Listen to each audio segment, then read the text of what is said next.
Om Swastiastu yang ada di Indonesia dan yang ada di Eropa.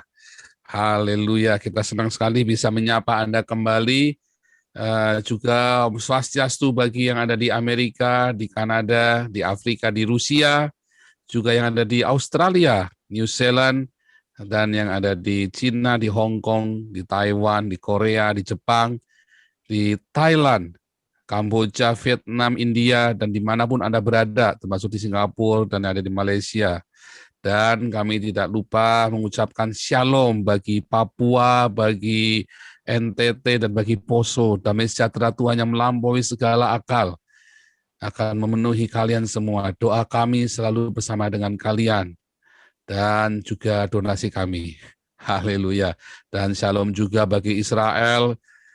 Semoga ada damai sejahtera Tuhan. Shalom Tuhan bersama dengan Israel selalu. Nah, tema kita hari ini adalah Indonesia mendukung teroris Hamas.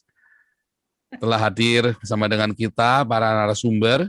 Satu, Bapak Brigjen Purnawirawan Junias Marvel Lumban Tobing, dosen kita, dosen Sesko dan Lemhanas Rakyat Jelata. Juga ada bersama dengan kita Dr. Koni Raha Kundini, pengamat militer dan banyak bicara tentang Israel belakangan ini, beliau juga. Dan juga ada dari tim Fakta Israel yang juga adalah seorang wartawan yang cukup handal, yaitu Ibu Monique Reikers. Ya, dan senang sekali kalau bisa bergabung dengan kita, 3 narasumber kita Ibu ini. Koni. Dan, iya, luar biasa. Senang sekali bisa hadir ke channel Panas, rombongan para nabi. Ngeri banget. Ya, tapi tema kita malam ini adalah sebetulnya ada sebuah pertanyaan besar ya, mengapa Indonesia ini kok malah mendukung teroris Hamas? Yang sudah jelas kalau di Palestina kan Fatah kan udah nggak ada lagi, Hamas yang menang kan, dan kenapa justru Indonesia malah mendukung? Dan kalau kita lihat sebetulnya semua negara-negara pun sudah tahu apa yang terjadi di Israel, itu bukan rahasia lagi, udah terbuka banget. Dan kalaupun di Eropa ini ada demo-demo anti-Israel, yang melakukan itu orang-orang dari Timur Tengah semua yang demo-demo itu. Kelihatan mukanya itu ya. Kemarin saya capture, terus saya kirim juga itu saya capture yang demo-demo itu orang-orang dari Timur Tengah semua. Bukan kalau dari kita sudah ngerti ya, ketika di Eropa sudah ngerti apa yang terjadi di sana. Dan tanpa kita, walaupun Palestina sendiri yang membiayai dari ini ya, dari Uni Eropa kan, biaya administrasi di sana yang membiayai pemerintah Uni Eropa. Tetapi pada kenyataannya pemerintah Uni Eropa pun mengecam loh tindakan Hamas ini toh. Nah, sebenarnya apa sih yang terjadi? Nah, ini juga ada Ibu Monique Reikers dari Fakta Israel, mungkin juga akan menggali lebih lanjut lagi, karena tadinya cuma mau ikut, jangan dong, ikutan ngomong dong, saya bilang begitu sama Ibu Monique Reikers. Kebetulan ini ada Ibu Koni nih, kita bisa sama-sama gali dan kita sama-sama bisa mendapat pelajaran yang bagus. Ada apa sih Indonesia ini? Kebetulan ini pelajaran Pancasila hari ini, Ibu Koni. Silakan Ibu Koni. Selamat malam Pak Zang, selamat malam semuanya, selamat malam Pak Jenderal, selamat malam Indonesia dari seluruh dunia nih kayaknya kumpul. Iya, semua kumpul ini. Saya tuh izinkan pertama saya mau komplain dulu nih, judulnya ngeri banget sih Pak Zang. Aduh, nggak semua Indonesia dukung Hamas juga gitu. Ini kayak dari judulnya aja sudah bikin mau pingsan. Tapi saya boleh share nggak slide aja biar saya bicara. Oh iya, boleh. Oke. Sebentar, Ibu Koni. Dan sebaiknya sebentar. ini saya matikan video saya supaya nggak terganggu ya. Oke. Iya, Sebetulnya nggak usah dimatikan, bisa. Tetap saya, saya jadikan co-host dulu ya. Jangan, aku malah pusing kalau gitu-gitu. Udah deh, nggak apa-apa itu mati aja. Supaya bisa share ya, supaya bisa share screen ya. Oke, bisa. Betul, ya, aku biar cepat aja. Yang kedua share screen, oke. Sebentar. Nah, aku tuh akan ambil judulnya adalah bagaimana memandang benar akan Israel issue, ya kan? Dan mendamaikan Timur Tengah. Pertanyaannya adalah mungkinkah gitu? Oke. Nah, saya cuma mau memberi sedikit CV tentang saya, bahwa saya kebetulan pernah berkesempatan menjadi Senior Research Fellow di Institute of National Security Studies Tel Aviv. Saya mau begini, saya tuh punya keterbatasan, ilmu saya ataupun pengalaman saya. Sehingga karena ilmu saya dan pengalaman saya yang terbatas tersebut, saya akan membatasi bagaimana saya melihat standing point-nya. Saya melihat dari isu sudut pandang geostrategis dan kedaulatan Israel. Karena bagaimanapun dia negara berdaulat. Kemudian saya ingin melihat isu ini dari sisi bangsa pilihan Tuhan. Kemudian dari usaha perdamaian dan langkah yang dilakukan oleh Israel. Dan kemudian apa sih jalan keluar diplomatik yang harus dilakukan Indonesia, yang tadi menurut Pak Zhang adalah beda banget nih negara berkembang dengan negara maju gitu kan. Saya mau sekilas aja bahwa Israel itu sudah lama dikenal sebagai tanah suci kelahiran orang Yahudi. Di sana lahirlah kitab-kitab suci segala macam dari Judaism, Samaria, Kristen, Islam, Druze, dan lain-lain. Kemudian bagaimana pengadopsian Kristen oleh Kaisar Romawi pada abad 4, bagaimana Yunani Romawi bertahan sampai abad 7, bagaimana kemudian kerajaan Muslim sampai selama 6 abad kan. Kemudian bagaimana periode tentara salib. Ini semua saya harus gambarkan, termasuk bagaimana setelah 1516 sebagai bagian dari Kekaisaran Ottoman hingga penaklukan Inggris. Nah, intinya adalah nasionalis Arab Israel itu mengklaim atas hak wilayah Ottoman dan berusaha mencegah migrasi Yahudi ke Palestina, menyebabkan meningkatnya ketegangan Arab Yahudi, dan kemudian 48 diikuti oleh eksodus Yahudi dari negara-negara Arab Muslim ke Israel. Nah, kalau kita lihat, ada yang banyak mempertentangkan tentang nama Israel sendiri, tapi ini sudah jelas-jelas tanda tangan oleh Presiden Harry Truman, bagaimana nama tersebut dipilih menjadi the State of Israel gitu kan, di tahun 1948, 14 Mei. Nah, kalau kita mau lihat cepat juga dari 1881 sampai ke kemarin nih, misalnya Trump declare Jerusalem Capital of Israel 2017, memang sudah terjadi banyak keriuhan. Tapi kalau saya mau melihat misalnya apa yang saya beri tanda kuning ini ya, bahwa kitab suci telah menjanjikan itu adalah satu hal lagi. Nah, saya juga mau secara cepat aja bahas bahwa tahun 48 itu perang Arab Israel, kemudian operasi pembalasan yang dilakukan pasukan pertahanan Israel di tahun 50 sampai 60-an. Itu kan atas serangan Fedayeen juga, di mana giliran Arab penyusup dari Suriah. Kemudian krisis Suez Oktober, serangan militer ke Mesir oleh Inggris, kemudian perang 6 hari yang sangat terkenal atau Yom Kippur, di mana di dalam inilah sebenarnya menurut saya menjadi kontroversi gitu.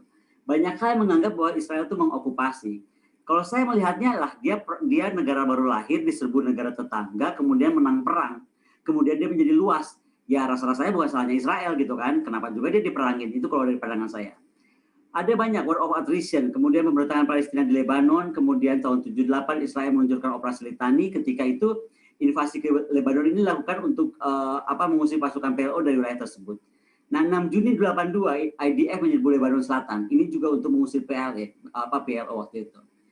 Nah, yang paling kita catat adalah Yom Kippur War ya. Kali ini juga menjadi perang yang dianggap suci. Kenapa? Karena ini terjadi juga di bulan Ramadan. Dan dikenal sebagai perang Arab Israel yang terjadi hingga 6 Oktober hingga 25 Oktober. Ini adalah dilakukan oleh negara-negara koalisi Arab, dipimpin Mesir dan Suriah. Dan terjadi sebagian besar di Sinai dan Golan, kemudian dengan beberapa pertempuran tentu saja, kemudian akhirnya tujuan awal perang Mesir ini menggunakan militer yang merebut pijakan tepi timur Suez, tapi kemudian merundingkan kembalinya Sinai yang tersisa. Dan ini perang yang kemudian sebenarnya dilancarkan secara mendadak terhadap posisi Israel di Yom Kippur, karena itu hari puasa dan doa dalam Judaism. Jadi kalau nggak salah itu bulan Ramadan di tahun itu. Nah, di sini juga Amerika Serikat dan Uni Soviet memulai pasokan besar-besaran sekutu masing-masing.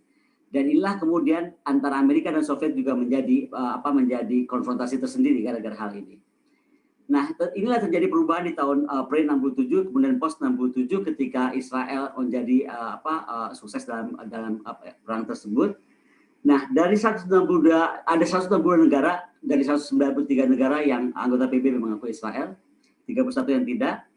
Dan implikasi perang Yom Kippur ini adalah yang paling memiliki implikasi paling luas, karena kemudian perang ini membuat Israel juga pertama menyadari apapun pencapaian dia, ya kan, tidak ada jaminan Israel itu mampu mendominasi negara Arab, ya kan. Kemudian Mesir menjauh dari Uni Soviet dan akhirnya meninggalkan pengaruh Uni Soviet sepenuhnya. Intinya ini juga membuka jalan bagi proses Camp David. Ini banyak saya nggak akan bacakan satu-satu, tapi konflik Lebanon, Al-Aqsa Intifada, perang Lebanon lagi musim panas, perang Gaza Desember, Operation Pillar of Defense, kemudian Operation Protective Edge di bulan Juli sampai Agustus 2014. Kalau mau dilihat memang rata-rata tuh memang selalu Israel tuh dimulai diganggu dulu lah oleh kelompok teroris dari sebuah titik yang bagaimanapun buat Israel kedaulatan itu adalah segala-galanya, pasti dia serang balik gitu.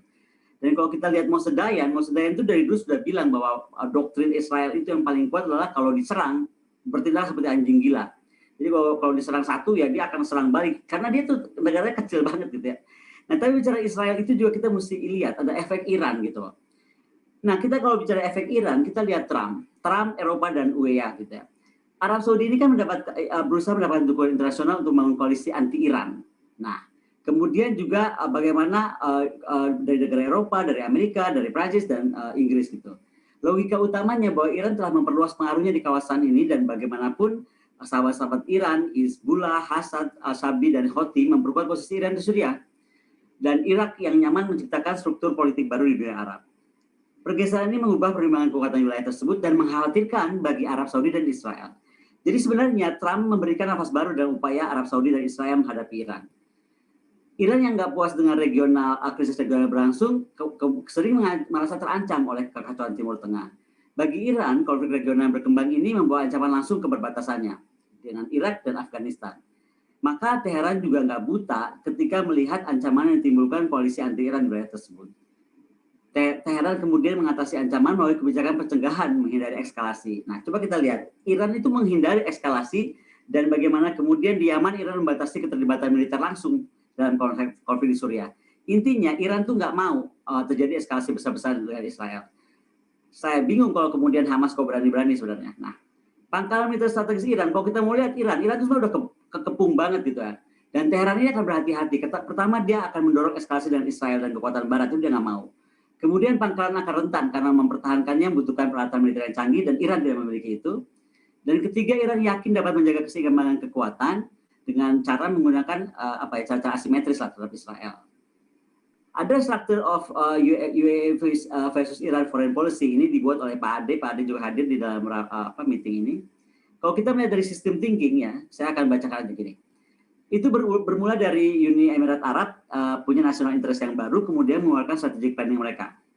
Kemudian setelah persiapan maka kemudian merancang foreign policy baru, termasuk menghasilkan deal yang memungkinkan strategic goals. Nah, Uni Arab Emirat kemudian memperkuat kondisi itu secara strategis dan dinilai melalui kesepakatan Arab yang mengeluarkan persepsi anti-Israel dan memperkuat foreign policy Iran. Iran mengeluarkan strategi diplomatik termasuk memperkuat ketegangan diplomatik pada UAE foreign policy. Nah, ini diantisipasi dalam perencanaan ini dengan memperkuat US strategic foreign policy, di mana kemudian Uni Arab Emirat juga membutuhkan strategic security assurance. Dan sekali lagi ini diwujudkan dalam US network dan lobbyan di Timur Tengah yang memitigasi diplomatik strategi Iran dan mematahkan tekanan diplomatik Iran.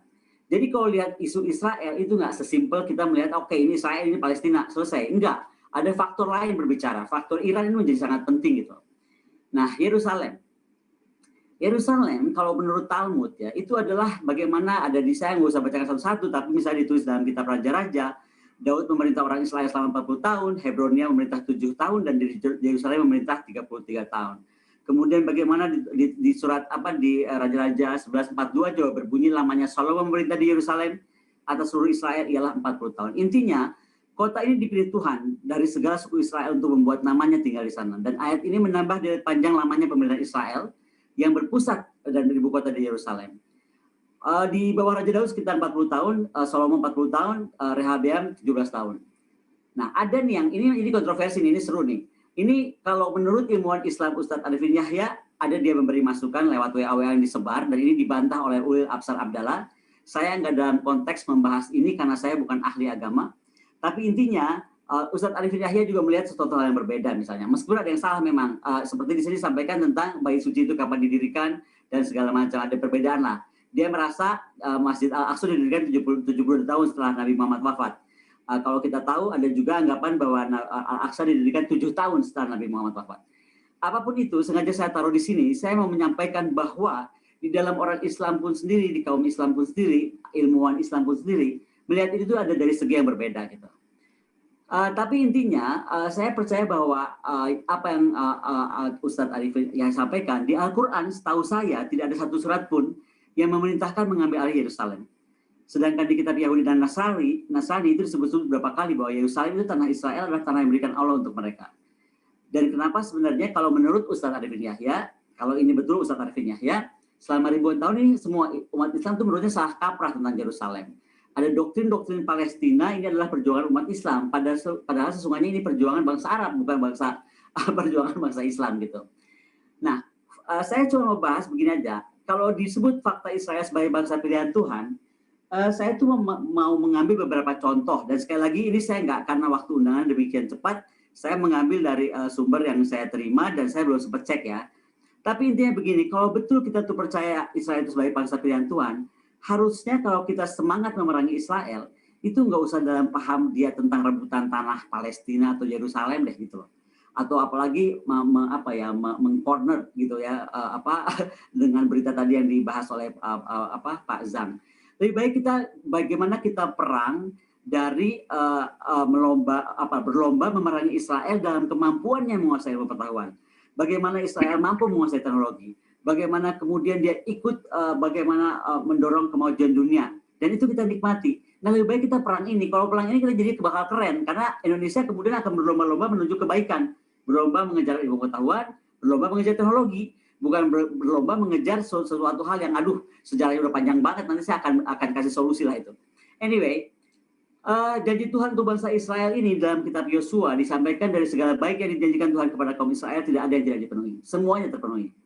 Dan kalau kita lihat tahun 2019 menurut kalender Masehi itu adalah 5779. Jadi selama 5779 tahun Israel itu eksis, bertahan dari berbagai perang, bertahan dari pembuangan, penjajahan, genocide, intifida hingga sekarang.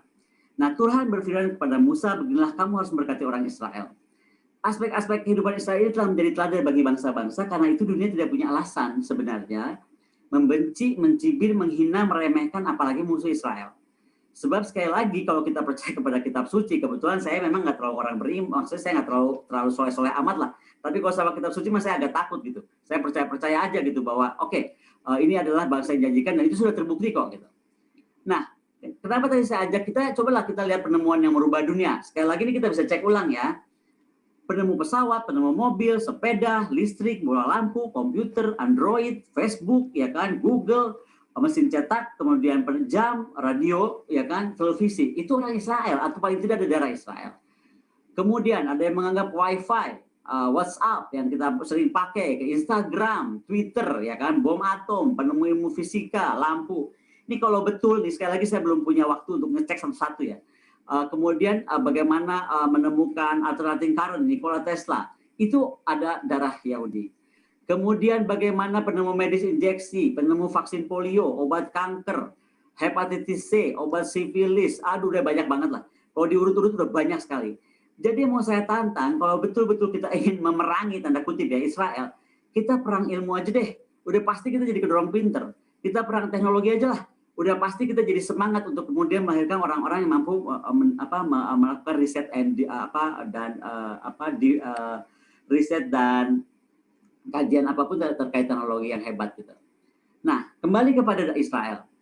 Siapa bilang usaha damai dari Israel itu nggak ada? Ada kalau saya bilang. Contoh ya kan, kita lihat aja lah tahap awal rujuk Arab Israel 2017.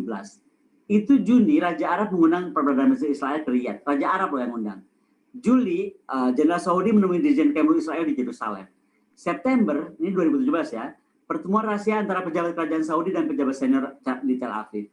November, rapat informal tertutup pejabat Saudi dan Israel, dan disusul Menteri Komunikasi Israel mengundang Mufti Agung Saudi mengunjungi Israel. Ben Zion, warga Israel diizinkan memasuki Masjid Nabawi di 2017. Jadi ada rombakan besar sebenarnya di usaha Israel dan Arab itu untuk rujuk gitu. Nah, peran penting Trump adalah bersimpati dengan keinginan kuat Israel untuk memperluas hubungan diplomatik dengan negara Arab. Dan untuk itu dia memanfaatkan sinyal Emirat, di mana kemudian Trump mendukung diplomasi tiga arah menghasilkan Abraham Accord. Nah, dari perspektif Palestina dan pendukungnya, perjanjian ini dianggap itikat buruk di pihak Israel, Uni Emirat, dan Amerika. Karena dianggap, kenapa nih Israel dan Emirat telah menormalisasi hubungan? Saya melihatnya berbeda. Menurut saya betul yang dilakukan Trump, karena dengan itu dia lebih bisa merangkul isu apa sih gitu, bagaimana dia menyelesaikan dengan Palestina. Nah, Abraham Accord juga mencerminkan perubahan besar di mana negara Teluk Arab yang bertentangan dengan Iran tidak lagi menganggap hubungan dengan Israel sebagai hal yang tabu gitu loh, atau terlarang. Dan Israel telah lama menjadi hubungan dengan negara Teluk yang lebih kecil, Bahrain, Oman, Uni Emirat gitu kan. Dan bagaimana juga proses perdamaian ini terhenti setelah terhambatnya hubungan diplomatik formal ditembus oleh kesepakatan ini. Kerjasama keamanan mungkin tidak berubah ya, tapi perjanjian ini merupakan pertanda negara Teluk lainnya segera pasti merumuskan hubungan dengan Israel dan terbukti gitu. Ada pro kontra gitu. Yang pro menganggap inilah langkah mencapai perdamaian Timur Tengah. Dan ini disampaikan jubir Kemlu Bahrain gitu. Saya termasuk orang yang pro terhadap perdamaian Uni Emirat Arab.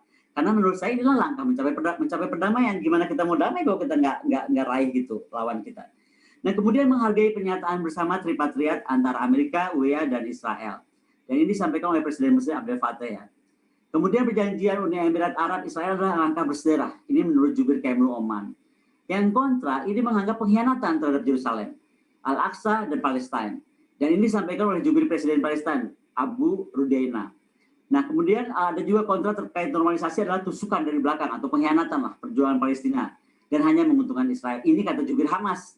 Nggak tahu kita perlu dengar-dengarin atau enggak. Saya cuma merangkum aja. Dan kemudian kita harus mensuspensi hubungan diplomatik dengan Uni Arab Emirat dan menarik duta besar. Ini Presiden Turki, Erdogan. Erdogan punya kepentingan sendiri juga gitu. Nah, status dukungan dan reaksi ada dari negara pendukung. Siapa? Negara Barat mendukung, Bahrain mendukung, Oman mendukung. Yang bereaksi keras Turki, Iran, Palestina, Libya. Negara yang diam itu Saudi, Kuwait, Liga Arab. Saya nggak tahu saat itu Indonesia di mana gitu. Karena apakah mendukung, apakah bereaksi, apakah diam, saya nggak terlalu menangkap sinyal itu atau saya terlewat menangkap sinyal itu. Mungkin nanti saya minta masukannya aja. Tetapi kalau sekarang kita terlalu berapi-api, makanya pertanyaan saya sebenarnya waktu Abraham Accord di kemana gitu. Karena kalau saya pribadi, saya melihat sebenarnya Abraham Accord itu satu step hebat yang dilakukan oleh Israel. Nah, pernyataan bersama ini dinyatakan oleh Trump, Netanyahu, dan Zayed ya, bahwa terobosan diplomatik ini adalah memajukan perdamaian kawasan Timur Tengah. Bagaimana keberanian Uni Emirat Arab dan Israel mematahkan jalur baru membuka potensi besar. Perjanjian tersebut mempertahankan prospek solusi dua negara antara Israel dan Palestina. Dan ini terlepas dari kesepakatan tersebut, Netanyahu menyatakan bahwa klaim kedaulatan Israel atas lembah Yordania masih dalam agenda, gitu. Kemudian UEA dan Israel juga setuju untuk bekerja sama dan menetapkan peta jalan membangun hubungan bilateral. Nah, jadi fakta terkait Palestina ini satu hal juga, mempercepat tren normalisasi jangka panjang tidak lagi bergantung pada pembentukan negara Palestina. Jadi ini menarik kan, akhirnya ada tren normalisasi yang berjangka panjang dan enggak semata-mata melihat ketergantungan pada pembentukan negara Palestina. Yang kemudian menarik pada banyak pihak adalah sekali lagi teknologi Israel itu, kemampuan pertahanan Israel, ini akhirnya membuat negara-negara muslim ingin cepat-cepat nih normalisasi dengan Israel. Dan bagaimanapun Israel melihat perluasan hubungan ekonomi global, bagaimana pemulihan pasca pandemi, bagaimana membangun sekutu regional, sebenarnya akan lebih membuat Israel kuat posisinya melawan Iran. Jadi sekali lagi bukan semata oke, this is against Palestine gitu, dia memperkuat diri dengan Arab. No, ini ada hubungannya dengan geopolitik yang lain lagi, yaitu bagaimana posisi negara-negara tertentu melawan Iran gitu. Nah, jangan lupa gitu ya, Israel itu memang negara yang sangat hebat di teknologinya. Bagaimana misalnya Amerika saja segitu hebat, itu masih sangat tergantung kepada Israel dalam faktor teknologi. Ini salah satunya adalah drone Skylord. Skylord ini di mana misalnya di 8 September 2020, program R&D ini dipimpin langsung oleh Lembaga Riset Pengembangan dan Pertahanan Kementerian Pertahanan Israel dengan Kantor Dukungan Teknis Penanggulangan Terorisme di Departemen Pertahanan Amerika. Intinya adalah bagaimana diluncurkan drone Skylord ini untuk pasukan militer as khusus. Bagaimana menghasilkan sistem drone dengan imersif jarak jauh yang melindungi pasukan Amerika dari berbagai ancaman udara.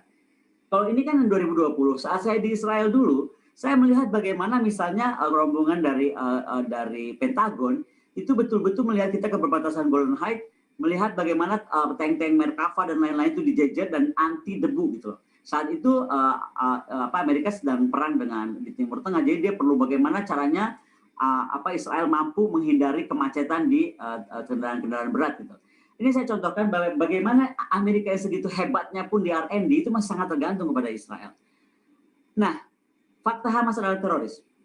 Kalau ini saya rasa di 2017 ya, jangankan sekarang. Ini 2017 Menteri Komunikasi Israel Ayub Tara itu sudah jelas-jelas mendukung fatwa Mufti Arab Saudi yang Ketua Majelis Ulama Abdul Aziz bin Abdullah Al-Syekh yang kemudian jelas-jelas melarang perang melawan Israel.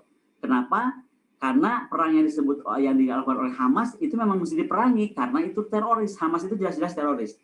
Dan fakta Hamas adalah teroris kemudian memang melekat pada semuanya gitu loh. Makanya kemudian kalau sekarang ada yang menganggap Hamas bukan teroris, ya saya agak bingung sebenarnya. Karena jelas-jelas dari fatwa Mufti Arab Saudi aja sudah menyatakan demikian. Nah, saya mau ambil sedikit, sudah mau selesai. Tapi kita lihat apa yang dinyatakan Netanyahu di Knesset ya pada fakta pertahanan Indonesia.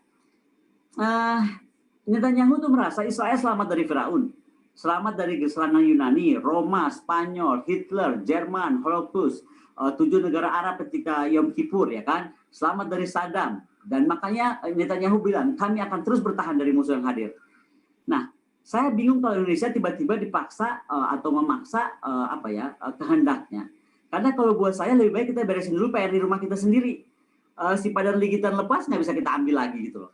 Kemudian Timur lah, walaupun ini bisa kontroversi, ada yang bilang Timur itu memang harus dilepas ya. Tapi intinya adalah Israel itu nggak pernah kehilangan kedaulatannya dan dia nggak akan mau gitu. Jadi sekarang dan dia terbukti nggak akan bisa. Nah, coba kita bandingkan dengan tugas kita, mendingan kita beresin dulu aja lah PR kita ini gitu. Terutama juga mungkin sekarang isu Papua, tadi saya lupa masukin peta Papua. Papua kalau kita salah menghandle dalam hubungan diplomatik, menurut saya sudah bahaya gitu.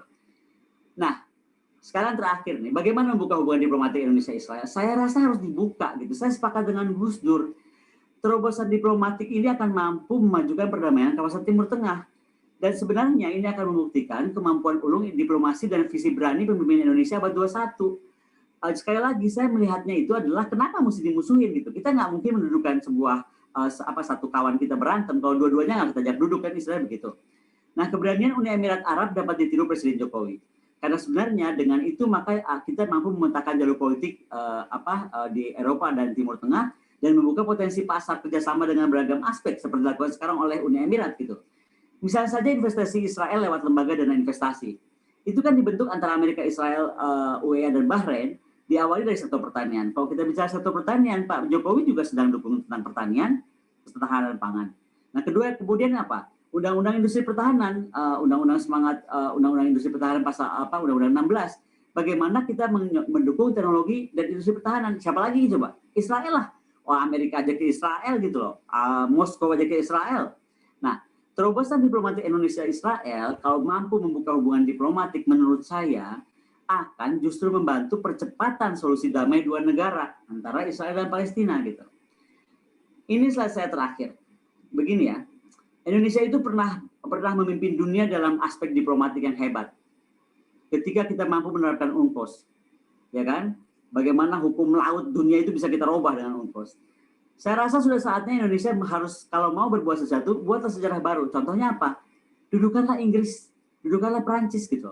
Karena bagaimanapun lahirnya kawasan Israel yang sekarang jadi rebutan dan apapun itu kan dari Sykes-Picot. Bagaimana dua kolonial ini membagi aja dua garis gitu, satu lu ke sana, satu lu ke sini gitu. Ya, tapi akhirnya berbuntut sampai sekarang. Bisa panjang kalau kita bahas sejarahnya karena bagaimanapun kita mesti lihat seperti Sultan Sulaiman atau Turki, dia nggak pernah menarik garis karena dia tahu kalau menarik garis daerah-daerah tersebut itu menjadi berbahaya karena banyaknya tribes di sana. Saya rasa itu saja yang mau saya sampaikan malam ini. Wah, ini bukan cuma menginspirasi, ini benar-benar membuka paradigma yang baru bagi teman-teman yang ada 4.000 orang yang lagi nonton kita nih. Sebentar lagi 6.000. Ya, saya kira sebentar lagi, kemarin kita 2 kali 8.000 bersama Pak Ramzi dan dengan Ibu Monica Reikers. Nah, ini udah mulai memanas, baru jam pertama sudah 4.000 live viewernya. Nah, jadi ini teman-teman, Anda semua sudah mendengar bagaimana beruntungnya Indonesia kalau membuka diplomasi dengan Israel.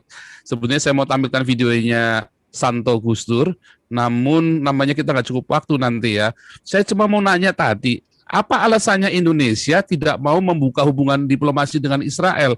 Itu udah lama banget sampai bahkan Santo Gus Dur pun ya beliau mengaku bahwa sekalipun saya akan dibenci oleh semua orang Islam di Indonesia dengan statement saya. Bayangin, sampai segitunya coba. I would like to dedicate this to my deceased friend, Ramin, a Jew who shared with me for 4 years, the Kabbalah, the Talmud, and everything.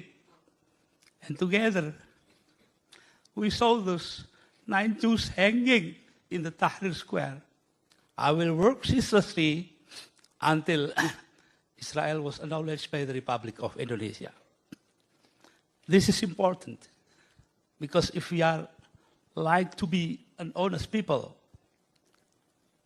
dedicated to openness, then we have to acknowledge Israel. There is no other way. I know this will make the current fundamentalists in Indonesia very angry. There is no other way to say it. Because if we are not frank, we are not honest to ourselves. Thank you. Apa sih halangannya kita buka diplomasi dengan Israel ini? Malah kita lebih suka mendukung Palestina. Ada apa? Ya, saya kira pertanyaan sederhana. Nanti kemudian Ibu Monik akan melanjutkan. Ya, Ibu Koni, silakan. Oh, saya harus jawab nih. Oke. Iya, ini justru pertanyaannya kan heran kan kita kan. Nah, itu kan aneh buat saya. Ya, sederhana aja pasangnya. Saya kira Gus Dur yang sudah demikian hebat, kebetulan saya pernah diundang Mbak Yeni Wahid untuk bicara juga. Saya rasa tuh Gus Dur tuh hebat banget ya. Dan Gus Dur sudah jelas ngomong begini lah bahasanya. Rusia atau Cina yang katanya banyak komunis pun, ya kan, itu sudah dibuka hubungan diplomatik. Lah, Israel ini sumbernya agama, segala macam agama di sana. Dari mulai agama lahir pertama lah istilahnya. Kenapa kita nggak mau? Lah kalau saya pertanyaannya adalah kalau Gus Dur saja tidak mampu, nah gimana caranya nih kita melahirkan Santo Gus Dur tadi kalau kata Pak Fauzan yang baru yang berani bicara, karena menurut saya ini tuh yang terjadi lah ada blocking communication. Jadi satu hal masih percaya ini urusan agama banget gitu.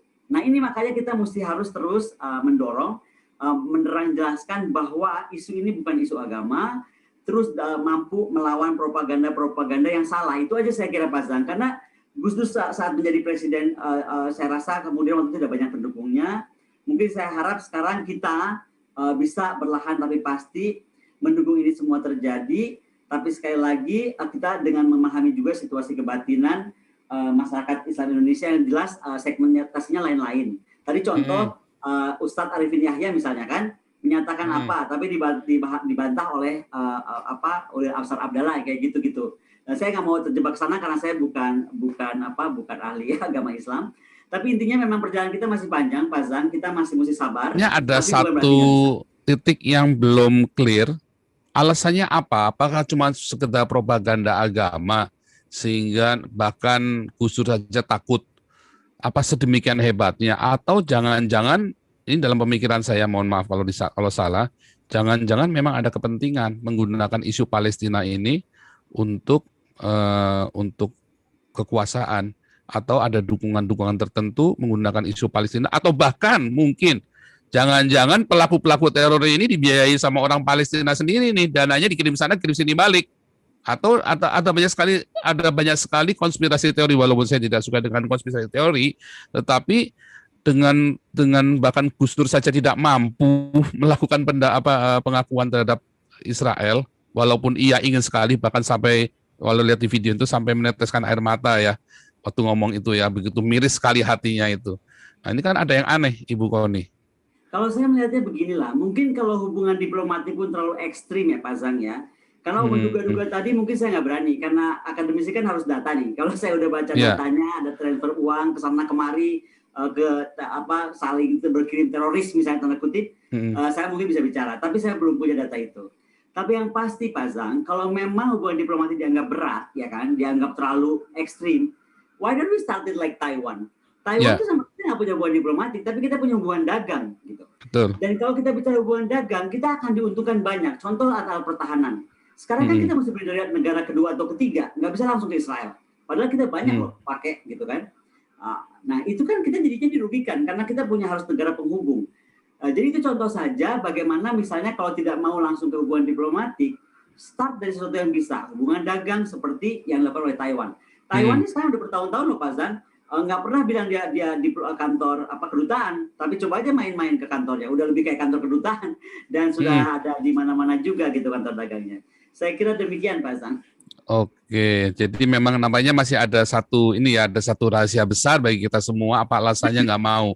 Saya kira kalau alasan ini kita tidak pernah tahu selama-lamanya, kayak Pak Jokowi saja. Mengapa tadi saya katakan Indonesia? Karena Pak Jokowi yang sudah statement Dan bolak-balik bahkan Jokowi mengutuki Israel bolak-balik lagi bilang, waduh, saya bilang wah ini kurang mainnya kurang jauh nih Pak Jokowi ini nampaknya. Ya, Oke, ini mungkin saya boleh ya, tanggapi sedikitnya Pak Zam. ya. Ini ada yang barusan typing nih, LNC ya. Dia bilang bahwa saat kampanye Pak Jokowi berjanji akan menjadi hubungan dengan Israel kalau Palestina merdeka. Nah, kalau memang itu yang mau diambil pilihan itu, saya cuma mau jawab aja. Tadi kembali ke slide saya. Kita mampu nggak menjaga sipadan ligitan? Mampu nggak kita menjaga nanti kira-kira isu Laut Cina Selatan lah kalau terjadi sesuatu? Mampu nggak kita menjaga Papua, ya kan? Nah, itu masih yang depan mata aja, rasanya masih belum yakin 1000% bagaimana kita mau beresin deploy misalnya pasukan TNI ke Israel untuk mendukung kemerdekaan. Aduh, kayaknya bingung saya kalau itu. Jadi saya lebih baik inward looking defense dulu kalau rapi. Nah, baru kita mulai berpikir lah menamaikan atau mendirikan kemerdekaan negara orang. Nah, itu sebenarnya saya pengen meneruskan, tapi lebih baik Ibu Monik saja yang meneruskan ini bertanya-nya nih. Ibu Monik, silakan. Ya, Shalom, selamat malam. Pak Jenderal dulu aja, Pak Zang. Kalau Pak Jenderal nanti, kalau Pak Jenderal selalu nanti terakhir. Pak Jenderal akan gubrak-gubrak kalau yang terakhir nanti. Nah, ini biar Ibu Monik dulu untuk tanya ke Ibu Koni. Boleh? Ya, selamat malam Bu Koni. Selamat malam Bu Monik, senang sekali ketemu. Ya, terima kasih Bu Koni untuk dukungannya untuk Israel ya. Saya sebagai orang yang mendukung Israel sangat senang ada suara seperti dari Bu Koni. Nah, pertanyaan saya Bu Koni, ini saya agak lucu ya, karena Indonesia itu kan negara mayoritas Muslim dan Muslimnya ini Muslim Sunni. Saya nggak mau main ke kubu, narikin ke kubu Sunni Syiah ya sebetulnya.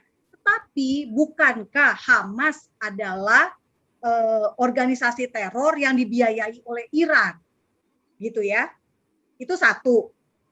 Kenapa bisa kita di Indonesia begitu polosnya untuk juga ikut-ikutan pro Hamas, padahal kita tahu backup-annya itu adalah negara Syiah, negara Iran.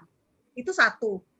Terus yang kedua, yang menarik juga adalah sebetulnya yang diserang oleh Israel adalah serangan balasan kan, Bu Koni tahu ya pastikan Israel rudal Hamas menyasar Israel sehingga Israel akhirnya membalas serangan dengan demi memproteksi warga negaranya.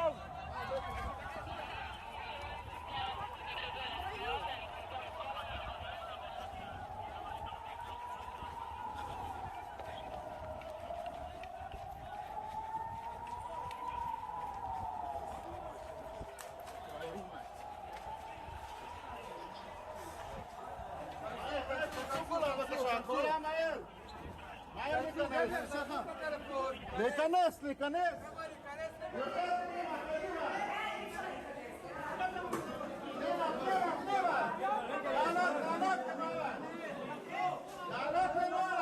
Street and its neighbours will never quite be the same. A rocket from Gaza landed in the garden of number 18 at the exact moment that the owner of the house was getting out of her car with groceries. She died immediately. Meanwhile, across the road in number 17, neighbours were hunkering down in a bomb shelter. 2 hours later, one of them died. In number 22, they were rushing for shelter. If we did not get down and continue to sit there, it would kill us. Were you scared? Yes. Not because of me, because my husband. He go more slowly than me. It was so hard, the noise. So the walls like make the voice bzzz, like this. And I knew in the middle of it happened, I knew it's in our house, in our area, because it was so strong. I start to shout. I was scared. Minimum of the windows, get out from the wall. Get out. It's not only the glasses. All the window get out. The door fly outside. All this window, this wall, all this was on the bed. If my son was here, he was killed. I didn't knew if he in home or not. I didn't know. Maybe he's sleeping, so we didn't hear the azaka. All my body was shaking. So I get there. I looked. I took out the blanket to see maybe he's here. So when I see he's not here, I recognize that I can calm a little bit down because my son is okay. He's not at home. Until that moment, I was sure that something happened to him. And it was a few minutes. I will never forget them. Things have returned to relative calm here in the street and neighborhood, but security guards stand outside the worst affected homes, making sure that nobody robs them because the windows and doors are still missing. Paul Isler, Our policy is very clear. Once there will not be rockets and missiles flying into our cities, there will not be any attacks in Gaza. We didn't start this cycle. Hamas started it, but we actually proved them that it was a grave mistake to attack us because they paid a heavy price, and I hope they learned the lesson. The fight is not with the Palestinians, it's with the Hamas terrorist organization. They took over Gaza in 2007, and since then the Palestinian people are under the occupation of the Hamas terrorist organization. I think the problem is Hamas. I think eventually we will have to get rid of Hamas because they don't speak with us about any negotiations or progress. They basically, when you read the charter of Hamas, they care about destruction of Israel, period. It's very difficult to move forward with such a radical organization. And when I compare the Hamas to the Palestinian Authority, we have issues and difficulties with them as well, but it's not the same. Maybe we have disputes, but you don't have the radical approach and the radical ideas that Hamas wants to promote in the region. Yes, we are a peaceful democracy. We don't seek to fight with anyone, but they have to understand that if we will have to, we will come into Gaza and we will get rid of the leadership of Hamas. Even if it means that we'll have to knock at the doors and go to the tunnels, it will be costly, but we will not continue to live under the terror and threats of Hamas. No country in the world will allow it. I can tell you as a father of two daughters, every night we run to the shelter. We will not continue to live under these conditions. If they will continue with their approach, we will have to get into Gaza. Kenapa bisa Indonesia sangat begitu reaktif, padahal pemerintahan Palestina yang resmi adalah Fatah. Lagi-lagi, ini Fatah sama Hamas aja kita nggak bisa ngebedain di level pemimpin. Gitu ya. Kalau di level bawah, oke lah saya maklum. Tapi ini di level pemimpin gitu loh Bu Koni. Nggak bisa ngebedain geopolitik gitu ya.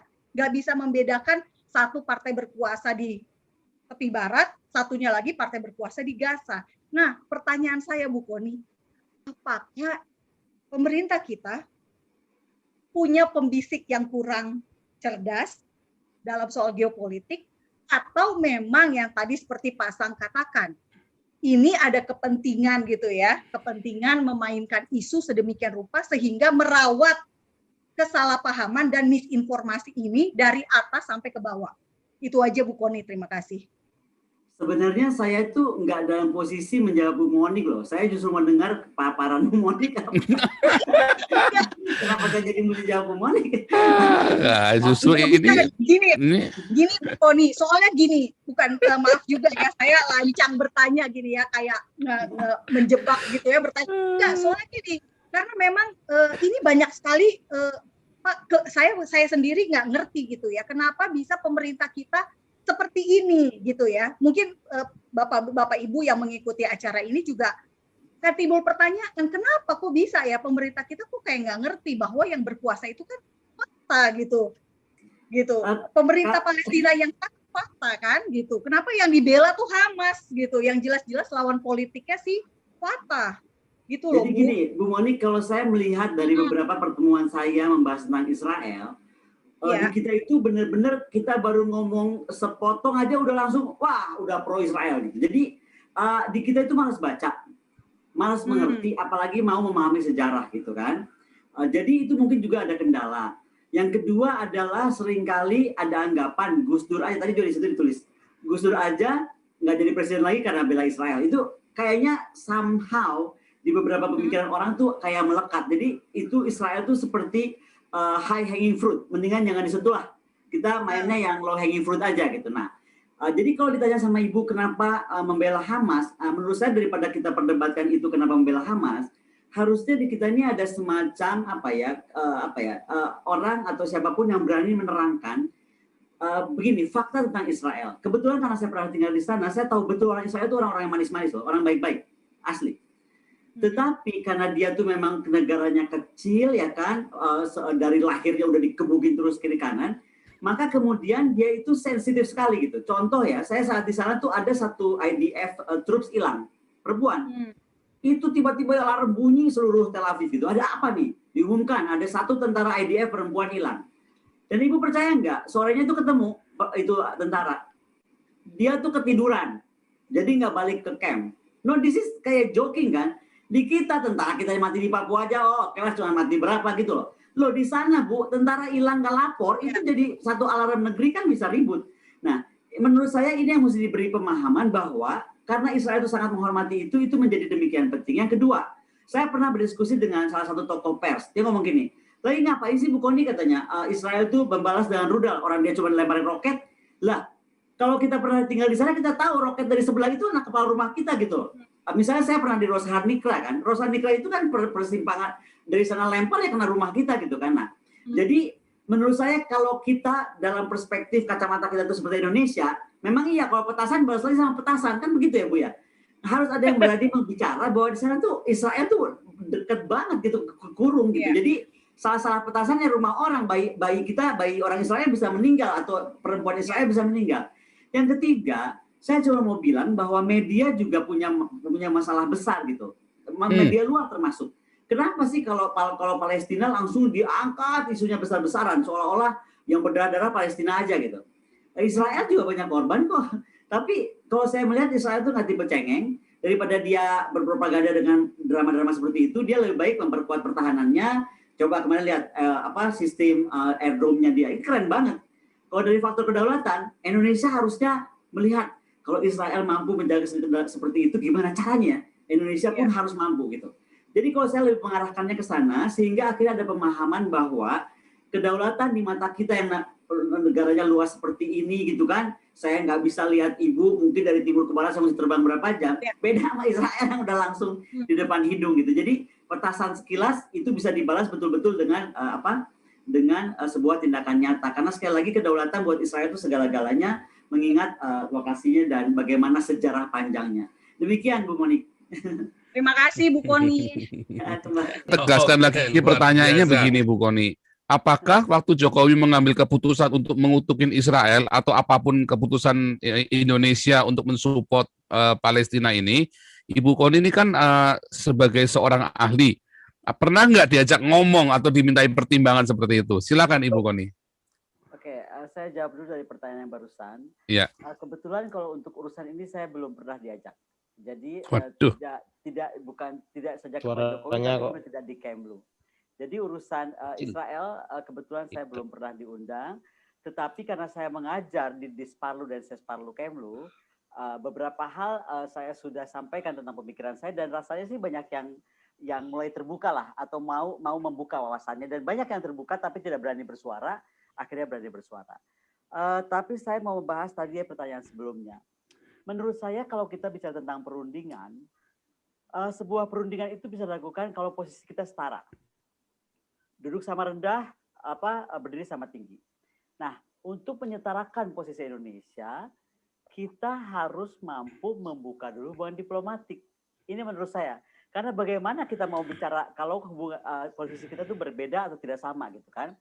Dan membuka hubungan diplomatik di sini jelas-jelas adalah bagaimana kedubes kita lahir atau ada di Tel Aviv. Dan menurut saya ini ini final word saya ya. Selama Yerusalem masih mau dikuasai oleh agama, baik agama apapun, atau oleh satu bangsa, atau bangsa apapun, maka selama itu perang akan abadi di sana. Karena menurut saya, Yerusalem itu belong to human rights. Yerusalem itu sejarah panjang peradaban umat manusia. Jadi harusnya memang itu menjadi wilayah internasional, khusus Yerusalem ya. Sekarang ke Pak Hendro. Pak Hendro, saya sendiri belum tahu Pak tentang komposisi tentara Hamas kah, tentara Palestina benerankah gitu kan.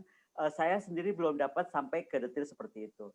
Tetapi intinya adalah memang sepertinya yang kita harus dorong, pemerintah mencari tahu sebanyak mungkin, ya kan, bukti dan fakta apa yang terjadi di sana. Kemudian tadi Bapak bilang bahwa ada yang belum menganggap itu adalah teroris. Pak, jangankan urusan satu menganggap teroris, satu bukan. Sadarkah kita gitu bahwa dunia ini sudah terbagi cuma dua, Pak? Maka Indonesia ini mesti betul-betul bersikap dengan tepat ya. Dunia ini terbagi dua, Pak. Coalition of the Willing. Coalition of the Willing itu adalah Amerika dan semua kawan-kawan Amerika Serikat. Nah, sisanya, we like it or not, we admit it or not, kita itu coalition of the non-willing. Nah, itu kenapa akhirnya memang perbenturan antara tadi itu menjadi masalah. Mungkin ada satu sisi orang akan menganggap dia harus kepada blok coalition of the willing.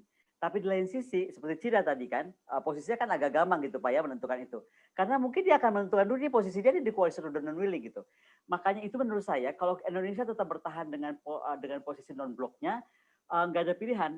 Indonesia harus melahirkan diplomat ulung. Indonesia harus memperkuat kemampuan pertahanan keamanan seperti kemampuan pertahanan IDF.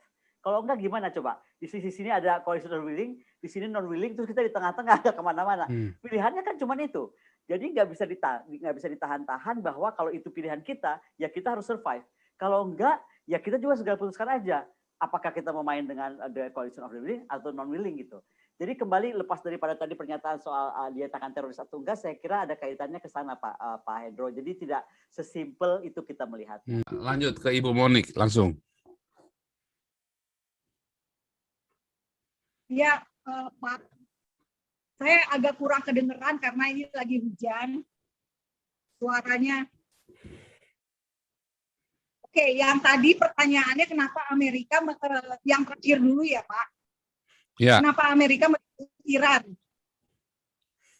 Ya, karena memang keputusan dari Demokrat, siapapun presiden Demokrat, Pak, biasanya memang lebih ramah terhadap Iran dibandingkan dengan Republik.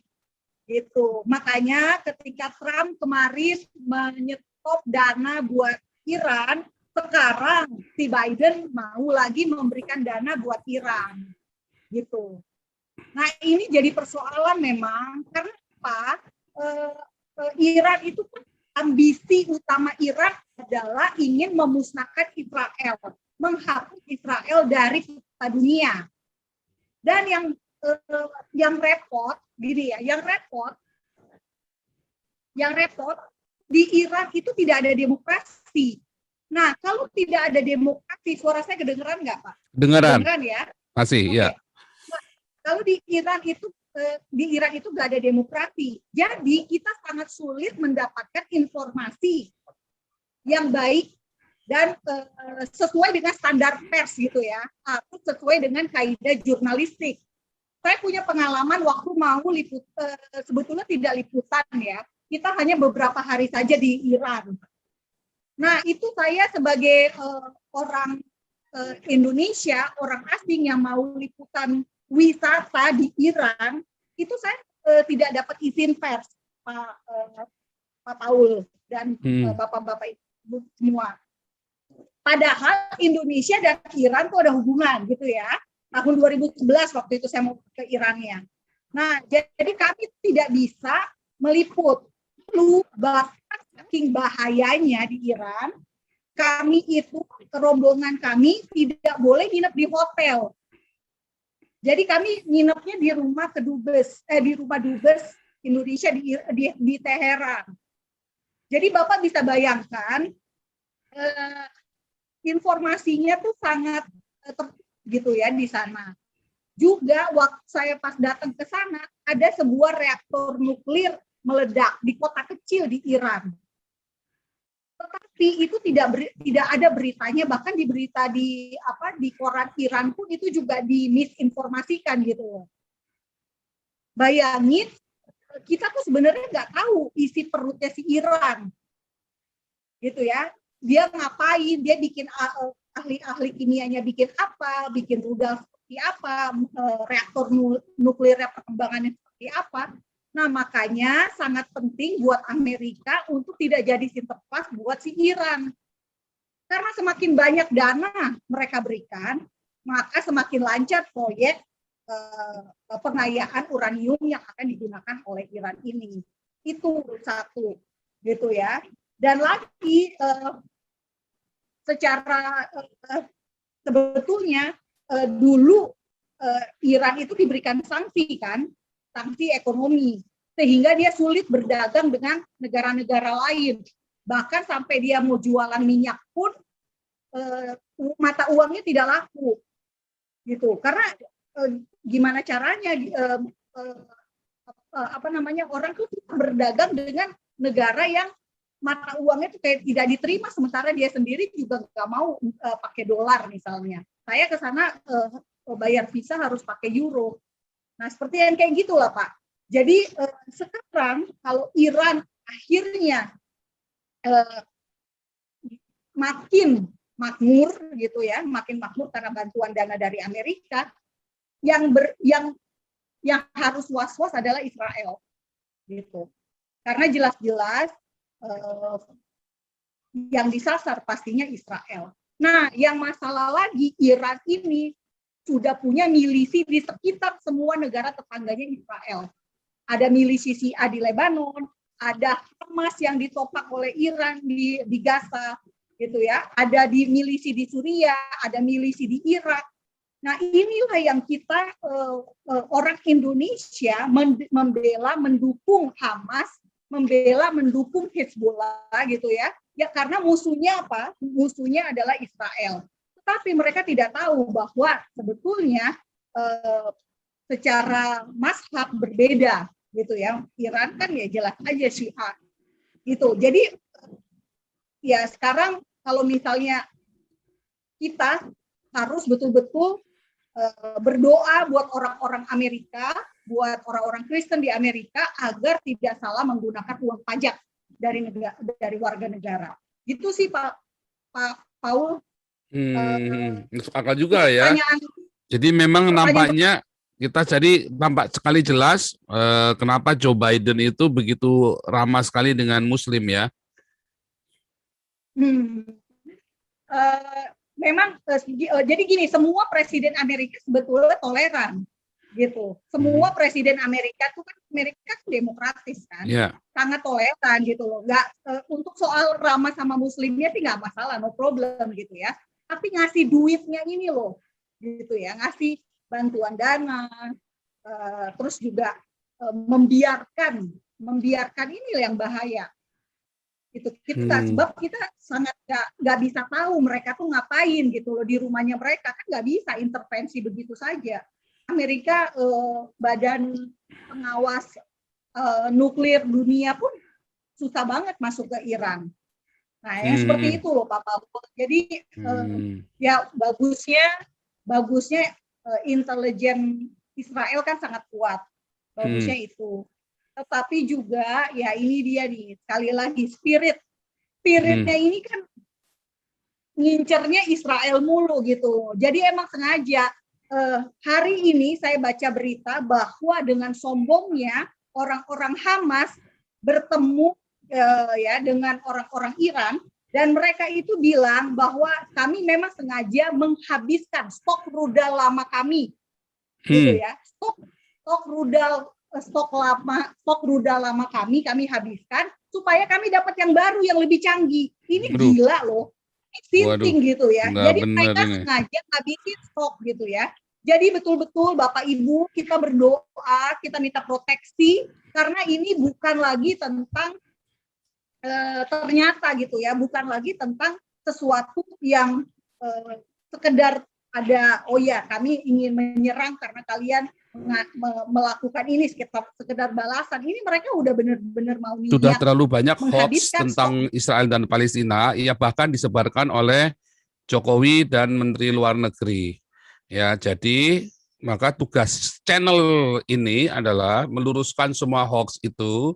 Itulah sebabnya kita undang orang-orang yang kompeten yang bicara tentang Israel. Ya, dari Ibu Koni tadi pengamat militer itu sudah diakui ya. di Indonesia dan di luar negeri. Juga Ibu Monique Rakers adalah seorang wartawan dan pengamat Israel. Kita ini selama beberapa hari ini kita sudah bicara Israel, jadi harusnya kamu nonton video yang 2 hari yang lalu. Orang Israelnya pun sudah kita undang juga. Dan Pak Jenderal Tobing ini ya namanya seorang jenderal, ya bukan tukang becak, bukan cuman kayak si Fadlizon, orang nggak jelas. Makanya kita hadirkan. Nah, semua orang-orang ini adalah orang-orang yang kompeten semua nih. Ya, jadi kita sedang meluruskan hoax dan kebohongan pemerintah Jokowi dan juga Kemenlu tentang apa yang terjadi di Israel sana tentang dengan Hamas. Nah, sebelum masuk ke sana, saya mau tunjukkan kepada Anda ya dari sebuah berita sebelum kita masuk ke video yang akan diberitakan.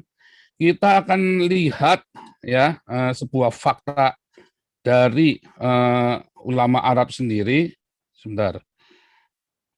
Ya, sebentar saya mau tunjukkan. Nanti kemudian kita masuk ke video yang akan dibagikan oleh Ibu Monique ya.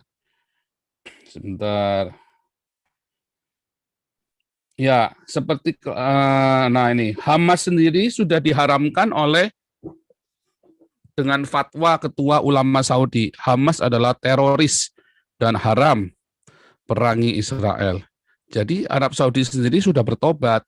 Lalu bagaimana bisa Indonesia ini masih mengutuki Israel? Nah itulah. Jadi kita ngomong pun bukan yang asal ngomong. Ini Anda bisa browsing sendiri ya. Fatwa Ulama Saudi, Hamas teroris. Nah begitu ya. Orang ini sangat terkenal sekali. Ya, fotonya selalu ada di Detik. Anda bisa banyak sekali. Nah ini kebetulan yang paling gampang saya temukan langsung begitu saya browsing. Ulama Saudi Hamas teroris, langsung keluarnya dia. Ya udah saya langsung keluar dari berita ini ya, dari suara ini ya. Nah, jadi Anda bisa cek sendiri bahwa Hamas ini sudah diharamkan oleh Arab Saudi. Bagaimana bisa Indonesia kemudian malah menghalalkan gerakan teroris ini dan terjadi pembohongan publik oleh Presiden Jokowi dan Menteri Luar Negeri.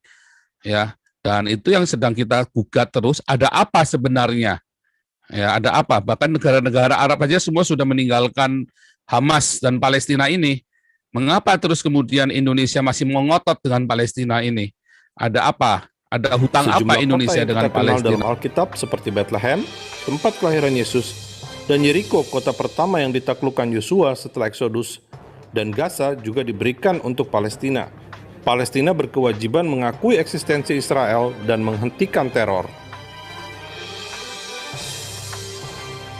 Meski sudah ada janji damai di Oslo, Intifada kedua kembali terjadi pada September 2000 dengan aksi teror yang lebih fatal. Paling tidak ada 15 bom yang menyasar bis atau tempat publik di Israel.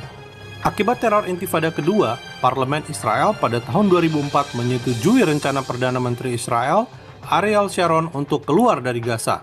Intifada kedua berakhir Februari 2005 dengan jabat tangan antara Israel dan Palestina di Sharm el-Sheikh, Mesir. 17 Agustus 2005. 1.700 keluarga Israel terpaksa keluar dari Gaza demi perdamaian dengan Palestina.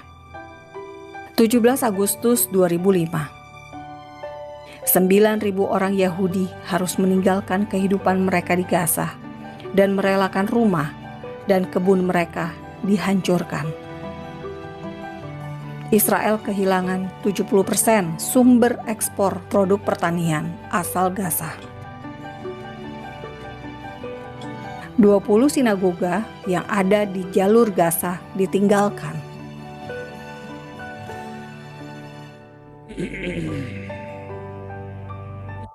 Sinagoga yang ditinggalkan, ada yang dibakar oleh Palestina.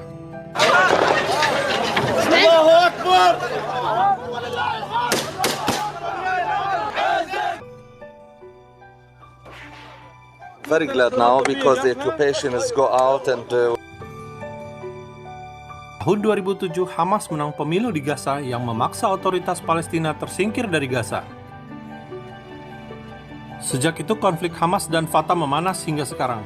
Human Rights Watch mencatat konflik dalam tubuh Palestina sudah menewaskan 118 orang Palestina tewas. Sejak Hamas berkuasa di Gaza, aksi teror terus melanda Israel hingga saat ini, menjadikan Hamas organisasi teror Bapak bukan Ibu sekedar bisa partai bayangkan, politik. Israel keluar dari Gaza, lalu semua yang ada di Gaza, seperti sinagoga, itu dihancurkan, dibakar. Yeshiva diubah jadi masjid gitu ya. Masjid gereja terbesar di Gaza. Kebalik. Masjid terbesar di Gaza, Masjid Omari, dulunya itu adalah gereja, gitu ya. Nah sekarang dunia itu nggak ngelihat fakta ini gitu ya, bahwa Israel sudah keluar dari Gaza, bahwa Gaza itu tidak ada hubungannya lagi gitu ya sama orang Yahudi dan sama Israel. Tapi kenapa diserang? Itu Pak Paul yang harus kita gembar-gemborkan, bahwa Israel sudah memberikan Gaza untuk damai, tapi ternyata apa? Malah dirudal mulu gitu loh.